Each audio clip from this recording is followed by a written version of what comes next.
Physical nature of matter. Matter के अभी हम लोग यहाँ कुछ फिजिकल नेचर को देखेंगे, जिसमें से सबसे पहले हम लोग देखेंगे कि matter is made up of particles. जितने भी मैटर होते हैं वो सब के सब पार्टिकल से बने हुए हैं। अब आपके मन में ये प्रश्न आ रहा होगा, ये पार्टिकल क्या है? ठीक है, इसका क्या कहने का मतलब है? तो जैसे कहने का मतलब ये है कि जो आपके पास ईंट है, जो जिससे आपका घर या मकान बनता है उसको ईंट कहते हैं। तो ईंट को अगर आप तोड़ दीजिए तो दो भाग में टूटेगा, फिर उस टूटे हुए भाग को फिर से तोड़ दीजिए तो फिर उसको फिर से तोड़ दीजिए, फिर से तोड़ दीजिए, तो एक समय ऐसा आएगा कि शायद आपको बालू मिलेगा, मिट्टी मिलेगा। फिर उस बालू को भी तोड़ दीजिए, फिर उस टूटे हुए को और तोड़ दीजिए। ठीक है, तो क्योंकि जो ईंट है वो आपका क्या है? मैटर है। तो मैटर किससे बना हुआ है? हम इसी प्रश्न का जवाब ढूंढ रहे हैं कि मैटर जो है वो किस नेचर का है, पार्टिकुलेट नेचर का है या फिर नहीं है, यानी कि वो बना हुआ किस चीज से है। तो अगर हम एक ईंट लेते हैं, उस ईंट को तोड़ते हैं, फिर उस टूटे हुए को और तोड़ते हैं, फिर और तोड़ते हैं, फिर और तोड़ते हैं, तो शायद आप कहेंगे कि जाकर आपको एक बालू मिलेगा। बालू को फिर तोड़ेंगे तो फिर शायद आप कहेंगे छोटा सा बालू मिलेगा, फिर उस बालू को तोड़ेंगे तो आप कहेंगे कि और छोटा सा बालू मिलेगा। लेकिन एक्चुअली इसको कहा जाता है कि पार्टिकल। ठीक है, तो जो हमारे मैटर होते हैं वो बेसिकली किससे बने होते हैं? तो जो भी मैटर होते हैं, चाहे वो आपका चेयर हो, बुक हो, टेबल हो, व्हाटएवर, कुछ भी हो आपका, वो सब के सब बहुत छोटे छोटे छोटे छोटे कणों से बने होते हैं, और उस छोटे छोटे कणों को हम लोग कहते हैं पार्टिकल्स। ठीक है, तो इस बात का ध्यान रखना है कि जितने भी मैटर होते हैं वो बेसिकली किससे बने होते हैं? पार्टिकल से बने होते हैं। अब इसको समझने के लिए मैं आपको कुछ लॉजिक देने जा रहा हूं, तो अब थोड़ा सा इस लॉजिक की तरफ ध्यान दीजिए। जैसे एक हम लोग यहाँ पे एक्सपेरिमेंट कर लेते हैं। आप एक लीजिए बीकर और उसमें पानी डाल दीजिए। ठीक है, अब यहाँ पे मैं क्या कर देता हूँ कि मान लीजिए कि मैंने पानी यहाँ से यहाँ तक ऐसे भर दिया है, यहाँ से यहाँ तक, ये रेड वाला पत्ती यहाँ पे देख लीजिए। अब मैंने इसमें पानी तो डाल दिया। अब पानी डालने के बाद आपको करना क्या है कि अब इसमें थोड़ा सा सॉल्ट या तो फिर जो शुगर है, चीनी या थोड़ा नमक, कुछ भी आप इसमें डाल दीजिए। ठीक है, तो अब आप यहाँ पे देखेंगे कि अब आप क्या कर रहे हैं, इसमें सॉल्ट या शुगर डाल रहे हैं। अब सॉल्ट या शुगर जैसे ही डालेंगे और उसके बाद इसको घुमा दीजिए। जैसे ही घुमाएंगे तो क्या आप यहाँ पर नोटिस कीजिए कि ये जो लेबल था, क्या इससे ऊपर पानी उठ के आ गया? यानी क्या पानी इसके ऊपर आया? तो आप तो देखेंगे कि लेबल जो है पानी का वो तो चेंज नहीं किया है। ठीक है, क्योंकि यहाँ पे देखिए आपने सॉल्ट डाल रखा है, तो यहाँ पे आपने सॉल्ट तो डाला है, उसको स्टेयर भी किया है। ठीक है, लेकिन हम लोग यहाँ पे नोटिस क्या कर रहे हैं कि ये जो बीकर में पानी भरा हुआ है, इस पानी का जो लेवल है वो वहीं का वहीं है, ना ही तो घटा है और ना ही तो बढ़ा है। पहला चीज तो ये। अब दूसरी बात आप देखिए कि आप देखेंगे कि आपने जो चीनी डाला था या जो आपने नमक डाला था वो अब इस बीकर में दिखाई नहीं दे रहा है, यानी यहां से गायब हो गया। तो भाई ये गायब कैसे हो गया? ये जो चीनी था, ये जो नमक था, वो गायब हो गया क्या? कोई यहाँ पे जादू हो गया क्या? ये कहाँ चला गया? तो एक्चुअली इसके पीछे का कॉन्सेप्ट ये है कि जो हमारे नमक थे या जो हमारे शुगर थे वो बहुत छोटे छोटे छोटे छोटे कणों में टूट गए। ठीक है, बहुत ही small and small and small particle में टूट गए, और टूटकर जो इस पानी के बीच में जो जगह थी, जो खाली स्पेस बचा हुआ था, उस स्पेस में वो घुस गए। यही कारण है कि यहाँ पे जो इस बीकर में आपने सॉल्ट या शुगर डाला है वो आपको दिखाई बिल्कुल भी नहीं देगा। तो इस बात को ध्यान में रखिएगा। इससे ये पता चल जाता है, क्या पता चलता है कि जो सॉल्ट है, सॉल्ट आपने लिया, बहुत ही छोटा दाना है ना, तो सॉल्ट को जब आप तोड़ोगे तो फिर छोटा सा पार्ट मिलेगा, फिर उसको तोड़ोगे तो और छोटा सा पार्ट मिलेगा। लेकिन कितना तोड़े? तो पानी में जब इसको हम डाल के देखते हैं तो वो सॉल्ट डिसअपियर हो जाता है, आपको दिखाई नहीं देता है। इसका मतलब कि वो जो सॉल्ट का दाना है या जो शुगर का दाना है वो बहुत छोटे छोटे छोटे छोटे छोटे छोटे कणों में टूट चुके हैं। ठीक है, और उस छोटे से छोटे कण को ही हम लोग क्या कहा करते हैं? हम लोग उसको कहा करते हैं पार्टिकल। ठीक है, और ये आपको दिखाई बिल्कुल भी नहीं देगा, इतने छोटे हो जाते हैं, बहुत बहुत बहुत छोटे हो जाते हैं, ठीक है। तो इससे ये साबित हो जाता है क्योंकि जो चीनी था या जो आपका सॉल्ट था वो है क्या, ये भी तो एक मैटर ही है, ठीक है। नमक क्या है, एक मैटर है, चीनी भी क्या है, मैटर है। तो ये जो मैटर था ये किससे बना हुआ था, पार्टिकल से, ठीक है, जो आप देख भी नहीं सकते हैं। सो इस बात में यही चीज दिखाई देता है। और दूसरा जो हमारे अंदर प्रश्न आता है कि पानी का लेवल बढ़ा क्यों नहीं, अगर हमने चीनी डाला या नमक डाला तो पानी का लेवल तो सेम का सेम रह गया, यहाँ पे तो ना ही घटा और ना ही तो बढ़ा। तो इसका ये मतलब हुआ कि पानी के अंदर बहुत सारे खाली स्पेस थे, खाली जगह थे, तो उस स्पेस में वो क्या हो गए, जो चीनी के दाने थे या जो आपके नमक के दाने थे वो टूट के उसके अंदर घुस गए, इसीलिए आपको यहाँ पे वो दिखाई नहीं दे रहे हैं, डिसअपियर हो गए हैं। अब स्पेस है कि नहीं ये अगले वाले मैं टॉपिक में क्लियर भी करूंगा आपको। तो अभी फिलहाल आपने ये समझ लिया इस तर्क से कि जो भी आपके पास मैटर होता है वो क्या होता है, पार्टिकल से मेडअप हुआ होता है, पार्टिकल से बना हुआ होता है।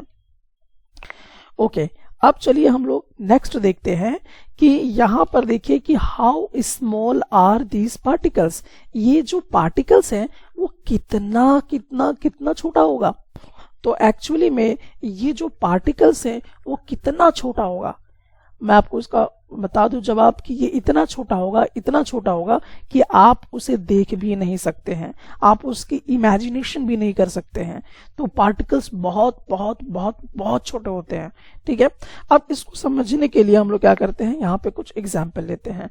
जैसे कि अब देखिए हम लोग यहाँ पे एग्जाम्पल ले रहे हैं, यहाँ पे आपको पोटेशियम परमैंगनेट लेना होगा।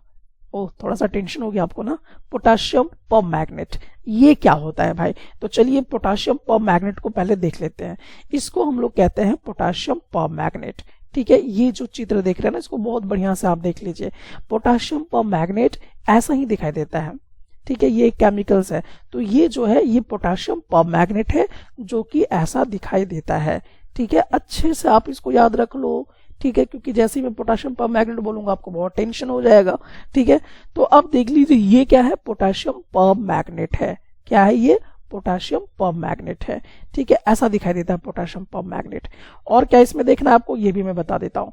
पोटेशियम परमैंगनेट को जब आप पानी में डालोगे ना तो उसका कलर ऐसा हो जाएगा, ठीक है। पोटेशियम परमैंगनेट को अगर आप पानी में डालोगे तो इसका कलर ऐसा पिंक पिंक का हो जाएगा। तो यहाँ पे जो आपको दिखाई दे रहा है ये वाला, ये आपका क्या है, पोटेशियम परमैंगनेट है, ठीक है। तो पोटेशियम परमैंगनेट को जब आप पानी में डालोगे तो कैसा होगा, पिंक कलर का हो जाएगा, जैसा भी आप इस बोतल में जो है वो देख पा रहे हैं। तो ये चीज तो आपको दिमाग में रखनी है।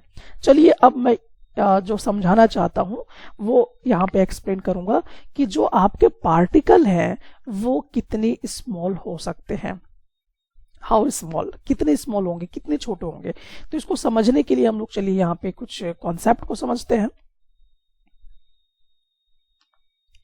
अब देखिए इसके लिए हम लोग क्या करेंगे, एक बीकर ले लेंगे। तो यहाँ पे आपने एक बीकर ले लिया, ये बीकर कितना है, 100 मिलीलीटर का है, ठीक है, इतना पानी इसमें अट सकता है, ठीक है। तो हमने क्या कर लिया, इस बीकर में क्या किया है कि इसमें इतना 100 ml का पानी हमने ले लिया, ठीक है। अब आपको क्या करना है कि जो पोटेशियम परमैंगनेट है जिसको मैंने यहाँ पे आपको दिखाया है, ये वाला पोटेशियम परमैंगनेट को हम लोग इस चम्मच में डाल लेंगे, ठीक है। ये जो पोटेशियम परमैंगनेट है इसको हम लोग इस चम्मच में ले लेंगे, ठीक है, इस बात का ध्यान रखिएगा। ओके, अब तो हमने क्या किया कि पोटेशियम परमैंगनेट जो है वो ले लिया। अब उसको हमने क्या किया, यहाँ पर इसको देखिए इस बीकर में डाल दिया। अब डालने के बाद आप जैसे ही यहाँ पे देखेंगे तो आप देखेंगे कि पोटेशियम परमैंगनेट के जो बीकर में हमने डाला पानी में तो उसका कलर इस तरह का हो गया, पिंक कलर का हो गया, जैसे कि आप यहाँ पर देख रहे होंगे, ठीक है। अब क्या करना है, एक छोटा सा टेस्ट ट्यूब लेना है आपको, ठीक है। अब वो टेस्ट ट्यूब में आपको क्या करना है, 10 ml फिर भर लेना है, ठीक है। इसलिए देखिए इसी बीकर से आपको भरना है, ठीक है। तो इसी बीकर से आपने क्या किया, फिर से 10 ml जो है वो भर लिया।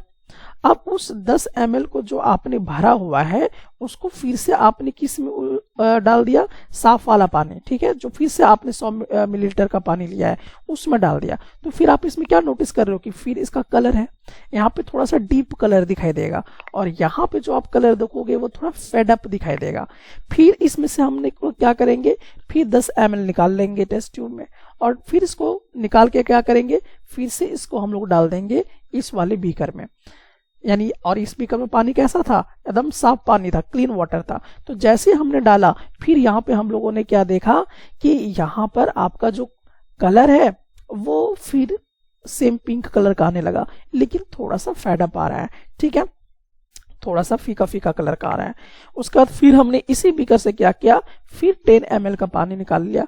निकालने के बाद फिर से इसको हमने क्या किया, इस वाले बीकर में डाल दिया, और जैसे डाला तो इसका भी देखिए कलर यहाँ पर आपको क्या दिखाई दे रहा है, इस तरह से आपको पिंक ही दिखाई दे रहा है, लेकिन थोड़ा सा फेड अप दिखाई दे रहा है।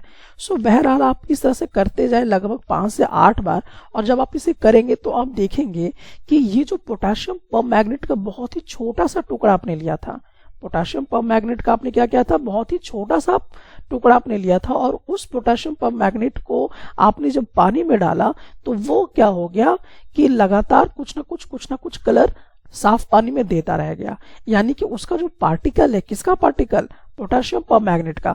तो पोटेशियम परमैंगनेट का तो मैंने बहुत छोटा सा हिस्सा लिया था, लेकिन उसके पार्टिकल्स इतने टुकड़े हो गए पानी में जाने के बाद, इतने स्मॉल हो गए कि उसका असर आपको लास्ट बीकर तक भी दिखाई देगा, कि वो जो पिंक कलर है वो आपको उस समय भी जो है वो दिखाई देता है।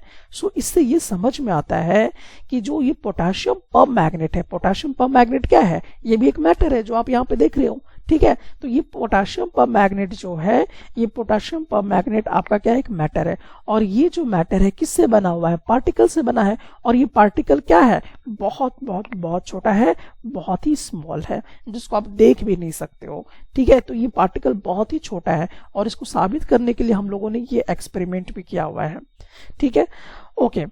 अब इसको समझने के लिए और भी हम लोग यहाँ पे एग्जाम्पल ले लेते हैं, और एग्जाम्पल के तौर पे जैसे यहाँ पे आप देख सकते हैं कि आपके पास यहाँ पर आप देख लीजिए कि एक पत्ता में जो पानी का एक ड्रॉप है, यानी अ ड्रॉप ऑफ वाटर है, पानी का एक बूंद है यहाँ पर। तो ये जो पानी का बूंद है, ये पता है ये इसमें कितने पार्टिकल्स होंगे, जो कि एक छोटा सा, बहुत ही छोटा सा बूंद है पानी का, और ये भी जो है मैटर का ही एक पार्ट है, पानी जो है भी एक मैटर है, और ये मैटर है तो ये भी कहीं ना कहीं पार्टिकल से बना होगा। तो भाई ये जो पानी का बूंद है इसमें कितने पार्टिकल्स होंगे, तो आपको ये बड़ी हैरानी होगी कि इसकी जो पार्टिकल्स होगी लगभग इतनी हो जाएगी, देख लीजिए कितना हो जा रहा है। तो ये जो ड्रॉप ऑफ वाटर है, जो कि पानी का एक छोटा सा हिस्सा है, तो इसमें इतने सारे जो हैं पार्टिकल्स कंटेंट हैं। सिर्फ ये छोटा सा जो आपको पानी का बूंद दिखाई दे रहा है ना, इस पानी के बूंद में इतना सारा पार्टिकल्स मिला हुआ। क्या आप इसे रीड कर सकते हैं, आप इसे थोड़ा रीड करके देखो, कितना सारा पार्टिकल्स है, बहुत बहुत बहुत सारा पार्टिकल्स है सिर्फ एक छोटा सा पानी के बूंद में, ठीक है। सो बहरहाल आप यहाँ समझ गए होंगे कि जो हमारा मैटर है वो किससे बना हुआ है, तो डेफिनेटली आपका क्या जवाब होगा, पार्टिकल से बना होगा। जो भी मैटर वो किससे बना हुआ है, पार्टिकल से बना हुआ है। अब आपके दिमाग में अगला सवाल होगा कि ये जो पार्टिकल से भाई कितना स्मॉल हो सकता है, तो इसका जवाब मैंने आपको बता दिया कि पार्टिकल्स बहुत छोटे होते हैं, ठीक है, इतने छोटे होते हैं यानी कि वेरी वेरी स्मॉल हुआ करता है, जिसको आप इमेजिनेशन भी नहीं कर सकते हो, जिसको आप ठीक से देख भी नहीं सकते हो, ठीक है।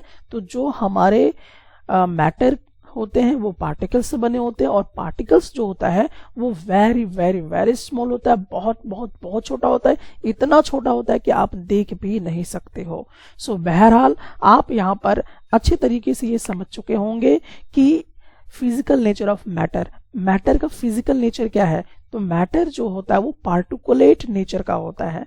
किस नेचर का पाया जाता है मैटर, पार्टिकुलेट नेचर का, यानी कि वो जो भी मैटर होता है उसमें पार्टिकल्स मौजूद होते हैं। सो अगर आपसे ये कोई पूछता है कि what is the physical nature of matter, matter का फिजिकल नेचर क्या है, तो आप इसका क्या जवाब दोगे? पार्टिकुलेट नेचर का होता है, यानी वो पार्टिकल्स से बना होता है और वो पार्टिकल्स बहुत बहुत बहुत छोटा होता है।